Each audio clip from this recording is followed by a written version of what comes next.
श्री कृष्ण कहते हैं, जीवन के किसी भी क्षेत्र में बेहतर रणनीति आपके जीवन को सफल बना सकती है, और यदि कोई योजना या रणनीति नहीं है तो समझो जीवन एक अराजक भविष्य में चला जाएगा जिसके सफल होने की कोई गारंटी नहीं। भगवान श्री कृष्ण के पास पांडवों को बचाने का कोई मास्टर प्लान नहीं होता तो पांडवों की कोई औकात नहीं थी कि वे कौरवों से किसी भी मामले में जीत जाते। तो चलिए वीडियो में आगे बढ़ने से पहले अगर आपको यह वीडियो अच्छा लगे तो इस वीडियो को लाइक और चैनल को सब्सक्राइब करके कमेंट में जय श्री कृष्ण अवश्य लिखे। तो चलिए वीडियो में आगे बढ़ते हैं। कहते हैं कि जैसी संगत वैसी पंगत और जैसी पंगत वैसा जीवन। आप लाख अच्छे हैं लेकिन यदि आपकी संगत बुरी है तो आप बर्बाद हो जाएंगे, लेकिन यदि आप लाख बुरे हैं और आपकी संगत अच्छे लोगों से है और आप उनकी सुनते भी हैं तो निश्चित ही आप आबाद हो जाएंगे। कौरवों के साथ शकुनी जैसे लोग थे जो पांडवों के साथ कृष्ण। शकुनी मामा जैसी आपने संगत पाल रखी है तो आपका दिमाग चलना बंद ही समझो। कहते हैं कि अधू ज्ञान सबसे खतरनाक होता है। इस बात का उदाहरण है अभिमन्यु। अभिमन्यु बहुत ही वीर और बहादुर योद्धा था, लेकिन उसकी मृत्यु जिस परिस्थिति में हुई उसके बारे में सभी जानते हैं। मुसीबत के समय यह अधूरा ज्ञान किसी भी काम का नहीं रहता है। आप अपने ज्ञान में पारंगत बने, किसी एक विषय में तो दक्षता हासिल होना ही चाहिए। महाभारत में ऐसे कई मित्र थे जिन्होंने अपनी ही सेना के साथ विश्वासघात किया। ऐसे भी कई लोग थे जो ऐन वक्त पर पाला बदलकर कौरवों या पांडवों के साथ चले गए। शल्य और युयुत्सु इसके उदाहरण हैं। इसीलिए कहते हैं कि कई बार दोस्त के भेष में दुश्मन हमारे साथ आ जाते हैं और हमसे कई तरह के राज लेते रहते हैं। कुछ ऐसे भी दोस्त होते हैं जो दोनों तरफ होते हैं, जैसे कौरवों का साथ दे रहे भीष्म, द्रोण और विदुर ने अंतत युद्ध में पांडवों का ही साथ दिया। महाभारत का युद्ध नहीं होता यदि कुछ लोग अपने वचनों पर संयम रख लेते। जैसे द्रौपदी यदि दुर्योधन को अंधे का पुत्र भी अंधा नहीं कहती तो महाभारत नहीं होती।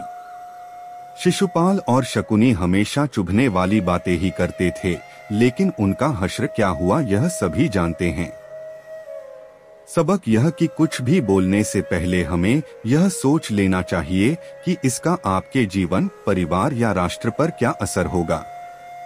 शकुनी ने पांडवों को फंसाने के लिए जुए का आयोजन किया था, जिसके चलते पांडवों ने अपना सब कुछ दांव पर लगा दिया था। अंत में उन्होंने द्रौपदी को भी दांव पर लगा दिया था। यह बात सभी जानते हैं कि फिर क्या हुआ। जुए, सट्टे, षड्यंत्र से हमेशा दूर रहो। ये चीजें मनुष्य का जीवन अंधकारमय बना देती हैं। कौरवों की सेना पांडवों की सेना से कहीं ज्यादा शक्तिशाली थी। एक से एक योद्धा और ज्ञानीजन कौरवों का साथ दे रहे थे। पांडवों की सेना में ऐसे वीर योद्धा नहीं थे। कहते हैं कि विजय उसकी नहीं होती जहां लोग ज्यादा हैं, ज्यादा धनवान हैं या बड़े पदाधिकारी हैं। विजय हमेशा उसकी होती है जहां ईश्वर है, और ईश्वर हमेशा वही है जहां सत्य है, इसलिए सत्य का साथ कभी न छोड़े। अंतत सत्य की ही जीत होती है। सत्य के लिए जो करना पड़े करो। जिंदगी एक उत्सव है, संघर्ष नहीं।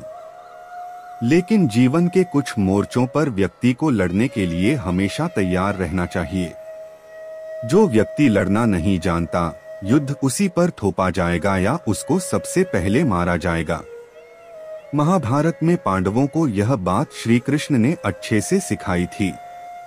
पांडव अपने बंधु बांधवों से लड़ना नहीं चाहते थे, लेकिन श्री कृष्ण ने समझाया कि जब किसी मसले का हल शांतिपूर्ण तरीके से नहीं होता तो फिर युद्ध ही एकमात्र विकल्प बच जाता है। कायर लोग युद्ध से पीछे हटते हैं। जीवन में हमेशा दानी, उदार और दयालु होने से काम नहीं चलता। महाभारत में जिस तरह से कर्ण की जिंदगी में उतार चढ़ाव आए, उससे यही सीख मिलती है। कि इस क्रूर दुनिया में अपना अस्तित्व बनाए रखना कितना मुश्किल होता है। इसलिए समय के हिसाब से बदलना जरूरी होता है, लेकिन वह बदलाव ही उचित है जिसमें सभी का हित हो। कर्ण ने खुद को बदलकर अपने जीवन के लक्ष्य तो हासिल कर लिया, लेकिन वे फिर भी महान नहीं बन सके, क्योंकि उन्होंने अपनी शिक्षा का उपयोग समाज से बदला लेने की भावना से किया। बदले की भावना से किया गया कोई भी कार्य आपके समाज का हित नहीं कर सकता। समाज ने एक महान योद्धा कर्ण को तिरस्कृत किया था, जो समाज को बहुत कुछ दे सकता था, लेकिन समाज ने उसकी कदर नहीं की, क्योंकि उसमें समाज को मिटाने की भावना थी। समाज और कर्ण दोनों को ही अपने अपने द्वारा किए गए अपराध के लिए दंड मिला है और आज भी मिल रहा है। कर्ण यदि यह समझता कि समाज व्यक्तियों का एक जोड़ मात्र है जिसे हम लोगों ने ही बनाया है, तो संभवत वह समाज को बदलने का प्रयास करता, न कि समाज के प्रति घृणा करता। ईमानदार और बिना शर्त समर्थन देने वाले दोस्त भी आपका जीवन बदल सकते हैं। पांडवों के पास भगवान श्री कृष्ण थे, तो कौरवों के पास महान योद्धा कर्ण थे। इन दोनों ने ही दोनों पक्षों को बिना शर्त अपना पूरा साथ और सहयोग दिया था। यदि कर्ण को छल से नहीं मारा जाता तो कौरवों की जीत तय थी। पांडवों ने हमेशा श्री कृष्ण की बातों को ध्यान से सुना और उस पर अमल भी किया, लेकिन दुर्योधन ने कर्ण को सिर्फ एक योद्धा समझकर उसका पांडवों की सेना के खिलाफ इस्तेमाल किया। यदि दुर्योधन कर्ण की बात मानकर कर्ण को घटोत्कच को मारने के लिए दबाव नहीं डालता, तो इंद्र द्वारा दिया गया जो अमोघ अस्त्र कर्ण के पास था उससे अर्जुन मारा जाता।